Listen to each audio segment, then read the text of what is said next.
Information provided here has been checked for being a hoax. It does not seem so.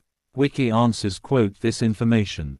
An idol of Lord Vishnu, Kalpa Vigraha, with Shiva and Parvati in it, belonging to the Dwapara yuga, carbon dated 26,450 years, was with the CIA. The CIA was handed over the Kalpa Vigraha by a Tibetan monk for safe custody and left some instructions. The CIA conducted experiments with the Kalpa Vigraha. The CIA conducted some experiments that involved making subjects drink water in which the Vigraha was immersed for 9 days. Upon monitoring the lives of all the subjects who drank this water, it was found that they all lived unusually long lives. Many had crossed the age of 110.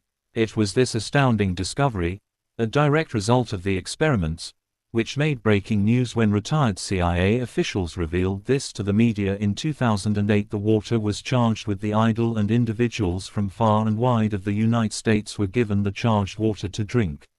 The officials, at that time, did not know what to expect. After some time the experiment was discontinued and the records were buried deep in the vaults of the CIA. The information came out from a retired CIA officer. The Kalpa Vigraha went missing, and at the last count it was reported to be with an employee of IT industry or with a software professional in Hyderabad, Andhra Pradesh, India. The Kalpa Vigraha of Vishnu.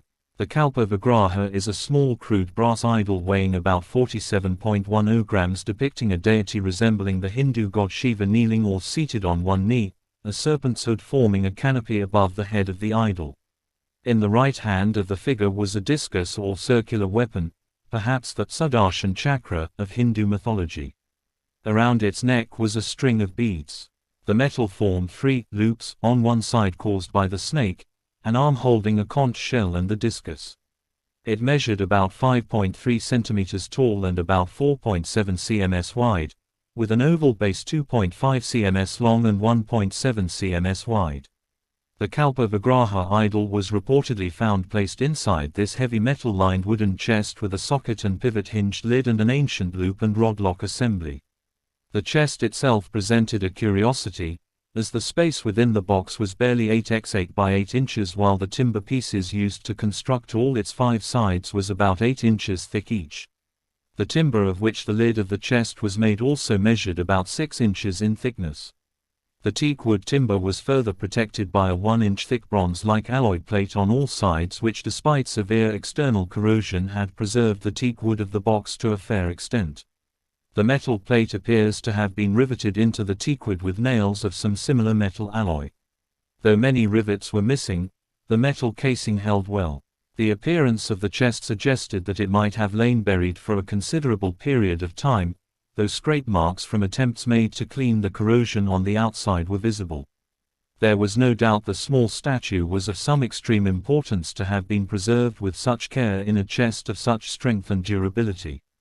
But following the translation of the manuscript, events surrounding the Kalpa Vigraha suddenly took a mysterious turn.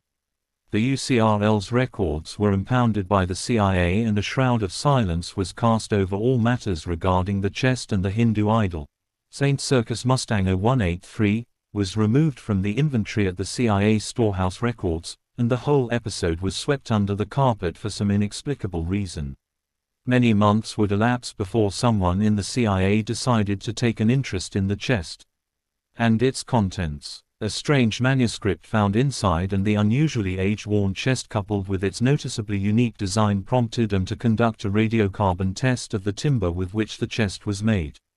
Corrosive salts or dampness had not crept into the chest despite its age, though some degree of natural oxidation and decay was noticed in the contents of the chest, which included a manuscript written on wooden slats and the small brass-like crude metal idol. The old pre-Rigvedic Sanskrit-type manuscript was translated by the CIA with difficulty. In fact, it reportedly took 2 long years to decipher, employing experts including some Indian and Nepalese. They concluded that the language belonged to the proto-historic period of Hinduism when it was thought no language existed and that the Vedas were being passed down orally.